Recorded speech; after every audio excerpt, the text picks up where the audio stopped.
Number 1، اگر آپ بہت ہنستے ہیں اور وہ بھی فضول باتوں پر تو آپ اندر سے خالی ہیں۔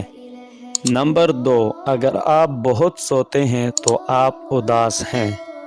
نمبر 3، اگر آپ کم بولتے ہیں اور تیز رفتاری سے بولتے ہیں تو آپ بہت گہرے ہیں۔ نمبر 4، اگر آپ کو رونا نہیں آتا تو آپ کمزور ہیں۔ نمبر 5، اگر آپ بے تحاشا گاتے ہیں تو آپ پریشان ہیں۔ نمبر 6، اگر آپ بات بات پر روتے ہیں تو آپ نرم دل ہیں۔ نمبر 7، اگر آپ چھوٹی چھوٹی باتوں پر غصہ ہو جاتے ہو تو آپ توجہ چاہتے ہیں۔ اگر آپ کسی کو خوش کرنا چاہتے ہیں تو اس کی مدد کرنے کی بجائے اس سے مدد مانگے، کیونکہ لوگ ہمیشہ دوسروں کی مدد کر کے خوش ہوتے ہیں۔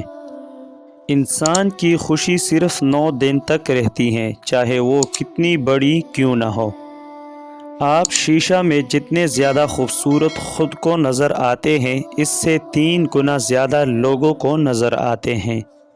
اگر کوئی آپ سے بات کرنا چھوڑ دیں تو وہ پیٹھ پیچھے دوسروں سے آپ کے بارے میں ہی بات کرتے رہتا ہے۔ اگر آپ چاہتے ہیں کہ کوئی پورا دن آپ کے بارے میں ہی سوچیں تو رات سونے سے پہلے اس سے بات کرو۔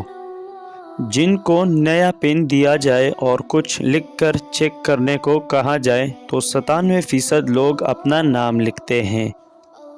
زیادہ انٹیلیجنٹ لوگ اکیلے رہنا پسند کرتے ہیں، اس لیے وہ دوسروں سے الگ پہچان بنا لیتے ہیں۔ کسی کو اس کے نام سے پکارنا اس کے دل میں آپ کی محبت بڑھانے کا کام کرتی ہے۔ اگر آپ بے عزتی کرنے والے کے سامنے مسکرا دیں تو آپ کی مسکراہٹ اسے تیر کانٹوں کی طرح چبھتی ہے۔ جو لوگ خود میں ہی مگن رہتے ہیں اور خود سے ہی باتیں کرتے ہیں، وہ دوسروں کے مقابلے میں بہت ذہین ہوتے ہیں۔ دوسروں سے دھوکہ کھانے والے انسان عام لوگوں کی نسبت زیادہ ہوشیار ہوتے ہیں۔ آپ کسی بھی کام کو کرتے وقت اتنا خوش نہیں ہوتے جتنا بعد میں اس کو یاد کر کے ہوتے ہیں۔